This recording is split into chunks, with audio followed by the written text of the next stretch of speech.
Starting and running a business is hard, but you don't have to do it alone. Whether you're an established business owner or thinking about starting a side hustle to earn extra income, I am here to teach you how to show up as your unfiltered self, level up your business, and thrive as a mompreneur. Let's embrace the chaos and start enjoying the journey together. I'm Amy Traw, and you're listening to the Motivated Mompreneur podcast. Welcome back, everyone. I am joined today by Courtney. Courtney and I met on social media, a couple months ago. And Here, she is a mom right here in Northeast Ohio. So, Courtney, I am so excited to have you on the podcast today and chat more about your incredible story. Yes, absolutely. I love to, because I feel like a lot of my Instagram world, Instagram friends, as I will call them, are people who are in other states, sometimes either other countries. And it was super cool when I'm like, oh my gosh, like you literally live like within driving distance of Yeah, me. it's so crazy. That's what I love about social media is that it can bring us together. We don't have to think it's this like terrible thing to just compare ourselves to other people, but it can really be cool to, interact and find people that are doing incredible things right here in our area. So, Yep. Courtney, tell us more about yourself. Who are you? What do you do? Who do you help? Oh my gosh. Okay. So I am a wife and a mother.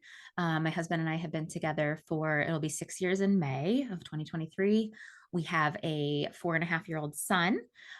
We have one on the way, one baking in the oven right now. That's will be born actually right around the time my son turns 5, which is fun. And what I do is for the last year, I have been an entrepreneur, worked for myself, small business owner, which seems like was a dream forever. Really got placed on my heart in 2020, which I feel like is so many people's narratives is I started the business, I started dreaming, I started outlining once that dang pandemic hit. And so for the last year, I've been building a business, Confetti Worthy Media, focused on helping people with strategy for Instagram, content creation, a little bit of graphic design. But I also am just on the side, and we'll have a conversation about this, just super passionate about just talking about the real stuff in motherhood, talking about the mental health aspect, just as women, as humans, as mothers, all that sort of stuff. So, and then I have a podcast. I have 2 podcasts, actually. I've made a point to focus in on one this year. It's going to be my primary bread and butter and concern, and that is called Chasing Courage. So tell us more about that because I know that is a huge part of what you're going to be doing in 2023. So tell us a little bit about the inspiration, how you've kind of made that pivot from social media to doing more with mental health advocacy. Yeah. So I started the Chasing Courage podcast in summer of 2020. And the 2 things that I wanted to do with that was help other women who were struggling with postpartum depression, anxiety, and then also some body image issues. So that was my purpose in it. And if anything, because the end of 2020, early 2021, I wasn't in a good headspace, mentally, I wasn't well. So if anything, really the podcast almost served as like self-therapy for Yeah. me. Like I would get on the mic and after I would record, I would be like, man, if anything, I just feel better now. Like I said what I needed to hear type of thing. Um, but then it got to a point where in 2021, I was like really able to branch off and start to create some type of thing for myself, some type of business. And in my mind, I just couldn't grasp around how can I monetize this? How can I make income from this? And so something that I was always interested in, and I did go to school for marketing and business and PR. So I was like, I'll teach people social media. So it was more like that was the default for I'm good at it and I know that there's the demand for it. So let me do that because that will generate income. And then I kind of did this whole like big U-turn into, okay, well, I should have a podcast about that, a podcast focused on women entrepreneurship, marketing. And then Chasing Courage went to the wayside for a whole year. Why I focused on Confetti Worthy Media. And, I did. I built a course, I built a program, one-on-one clients. I did all the things that I wanted to do, but it was all almost out of necessity and not out of like passion. And I think that's something a lot of us have gotten stuck in the trap of. So, how did you Mhm. navigate through that? How did you finally realize, like, you know, I'm doing the thing, but it just doesn't feel right? Something feels off. Yeah. I think three different things were really pivotal to helping me do that. Number one was there's a book called U-Turn by Ashley Stahl Hmm. that I totally recommend. A friend actually bought it for me because when she heard this like dilemma, this debate that I was in, she was like, this book will help you. And I was like, it's on my reading list. And she was like, no, it's not going to be on your reading list. Like, I'm mailing it to your house. And so then I felt an obligation Yes. to read it.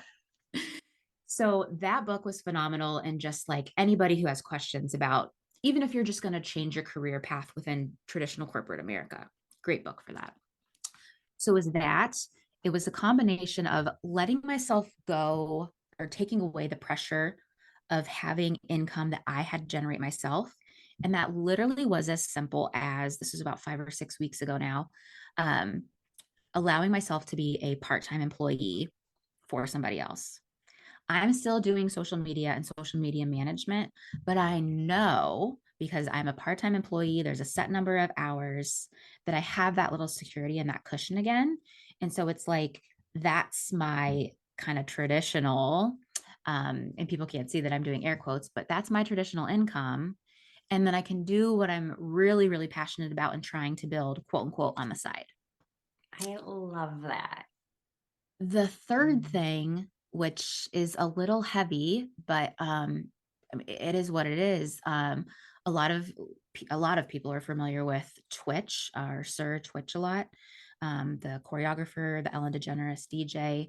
Um, Something about when somebody as outgoing, bubbly, bright, so charismatic, was apparently internally struggling, really just connected with me because I am too that person. So many people say to me like, "You, Courtney, you're so positive, you're so bubbly, you lift other people up, you make people feel good." But then internally, I really struggle with some deep, bad, scary things. And so there was something about, even though I obviously never met him in real life, something about hearing the news about him that I was like, I can't put off being passionate and being loud about this anymore.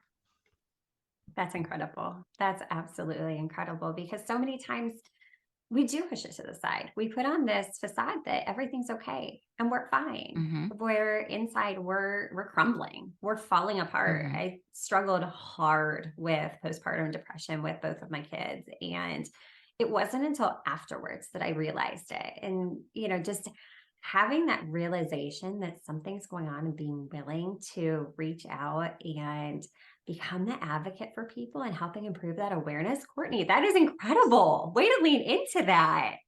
Thank you. Thank you. I think Absolutely. too that like when I had my son, who's 4.5, that was in 2018. And I didn't get into the personal development space until around 2020 when I started my podcast. Then I started listening to other podcasts, reading the books, etc. And I think about, because now as I'm going through my second pregnancy, I'm scared, if I'm being Yeah. honest. I Yeah. don't want to It's go through scary. postpartum depression. I don't want to go through the anxiety again. But I think about how just all the tools that I've added to my toolbox in the last 4 years, and just literally, I mean, I know that it might sound silly to some people, but literally being able to log on to Instagram and follow accounts of other women who are talking about the real side of motherhood, Right. some of those feelings, and not just posting like all the like, oh my gosh, I've snuggled with my baby for 3 hours. It's the best thing ever. When Right. I'm like, I don't want to snuggle with my baby for 3 hours because I got laundry to do and it's making me stressed out type of thing. Right. Normalizing those conversations that, okay, this is reality. I Mhm.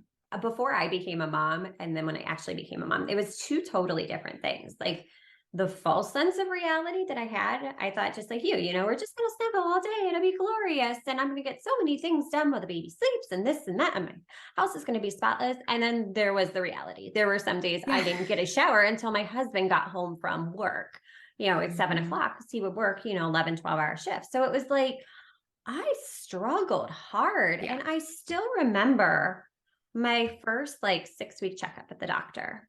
And like their postpartum depression screening was, do you feel sad? I'm like, well, Yeah. I mean, no, a little, I don't know. Like Like, it's a how do you answer complicated that? answer. Exactly. So, I mean, and they're like, okay, moving on, and that was it.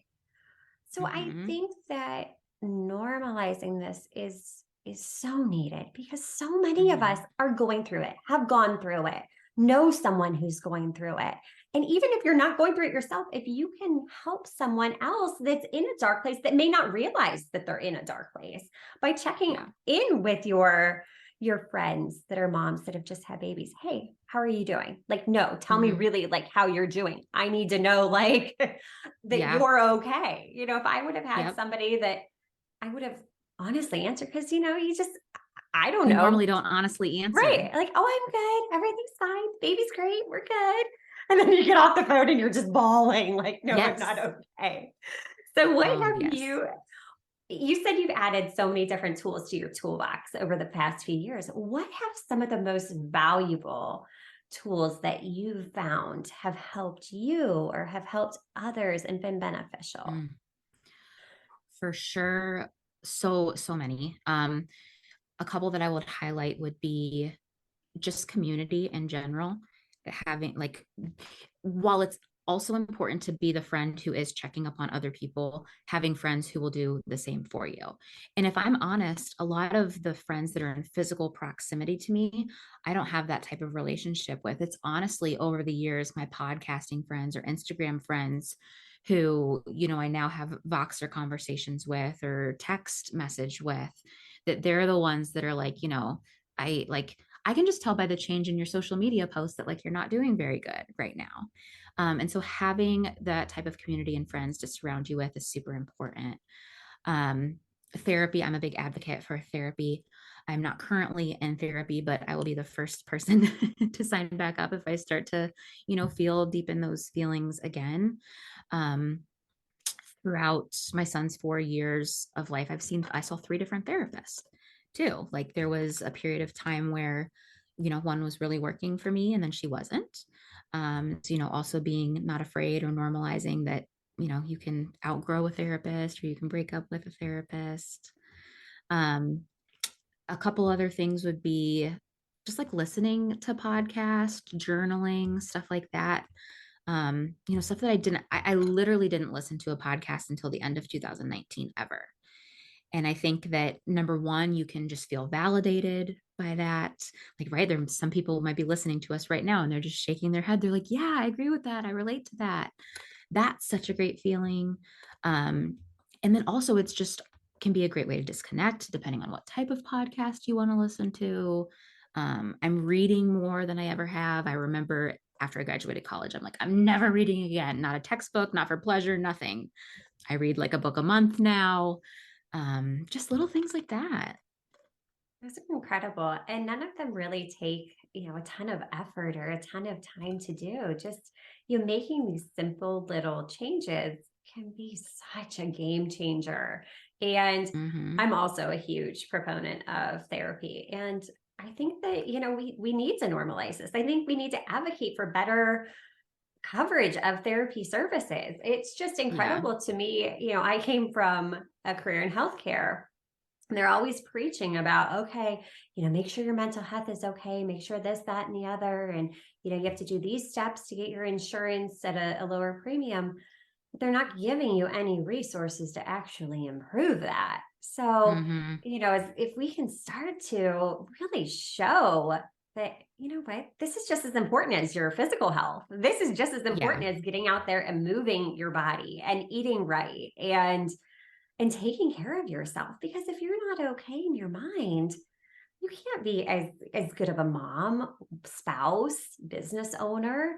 All of the things that we do on a daily basis, it literally impacts every single part of your day. Yeah. I think there's no mistake. And I make a point to say this anytime I can on podcasts or whatever, that the end of 2020 and first half of 2021 was very bad for my anxiety, depression, etc. Granted, it was the pandemic. I had a 2 year old at the time, right? Challenging age. Yeah. Oh gosh. Um, but what's interesting is that throughout 2021, I took the time, the initiative to do things like change up my medication, change my therapist, etc. And there is no mistake that then I officially started my business at the end of 2021. Although I may have wanted to, had these dreams, had these aspirations, it was never going to happen in 2020 or the first half of 2021 when my mental health wasn't good. Exactly. Exactly. So, I mean, that right there is case in point of the importance of it all. So, Mm-hmm. but it's absolutely crazy to me when you look at life, when you take that step back, looking back, everything you've been through has put you exactly where you need to be, has led you up to this point. Without this pandemic, I don't think most of us would even have taken some of the risks that we would have Totally. put ourselves in these situations that, I'm not comfortable, but I know I have value to share. And if I can help someone else and help them through something, I mean, that to me is the most rewarding part of being a business owner. And then two is being moms, being that example for our kids that, it's okay to change. It's okay to pivot. For you, it's okay to take that part-time job for that little bit of guaranteed income. You know what? Mm-hmm. It's okay. If that's going to serve you, you've got to do what's best for you. Yep. Yeah. I literally had a conversation with a previous supervisor of mine about how I thought that I wanted to take on this part-time job. And I was like, it's still doing what I've been building my business around. I'm Mhm. literally going to be a social media manager. That's what Confetti Worthy Media is. It's social media stuff. But he was just like, no, like, then you're going to kill your momentum. Like, you're giving up on everything you've worked for the last year. And I'm like, no, No. I don't believe that to be true. Right, exactly. And you have to do what's best for you at the end of the day. It's you versus you. And I Oh, think so yeah. many times we think ourselves into being stuck, whether that's a dysfunctional career, whether it's, well, if I do this, I'm going to be a failure to so and so. It's all mindset. Everything is a Mhm. choice. Our mindset is a choice. And you don't have to feel like crap because there's so many resources available to help you get out of that. But sometimes you just need the wake up call from that person saying, hey, are you Yeah. okay? Yeah. Is everything okay? So surrounding yourself with that community and being around people that is such incredible advice. I love it. Yeah, for sure. Oh my gosh. Courtney, what you are doing is absolutely incredible. Where can we learn more about you? Oh my gosh. Thank you so much. I am on Instagram primarily, hence my favorite platform. There I am Courtney, so my first name and underscore Wendzicki. Definitely go see the show notes for how to spell Wendzicki. Is fun. When I first started dating my husband, I didn't even know how to say his last name for the first couple weeks. And then finally I was like, can you like pronounce this for me? Like, how do you aesthetically say this? Yeah. So Courtney underscore Wendzicki. And then my podcast, which as we're recording this today, will be relaunched today. And that is Chasing Courage. Anywhere that you can find podcast, Apple, Spotify, etc. And there's about 50 some episodes for you to go binge. And then I'll be updating it weekly here throughout 2023. Oh my gosh, that's incredible. So you guys be sure to check out Chasing Courage and give her a review. A review does so much for the whole podcast community. It really, it's that whole algorithm of things. So take the time, give a review. Let's get this valuable message out to as many people as we can. Let's be authentic, show up, have these hard conversations and change the narrative about mental health. Because, if we all start talking about it, it's not a taboo thing anymore. It's needed. We all deal with it. So let's be a part of the change. All right. I agree with that. And I'm going to throw that right back to people listening here. Leave Amy a review on her podcast. I know that that's something it's like a part of my ritual. Like if somebody invites me on their podcast to be interviewed, then when the interview's over, I go and leave a review on their podcast. Yeah, it's like a nice way to say thank you. Exactly. And it doesn't cost anything. It literally takes a minute to do. So yes, support your fellow mamas. That's what this is all about. So until next time, thank you, Courtney. We'll see you later. Thank you.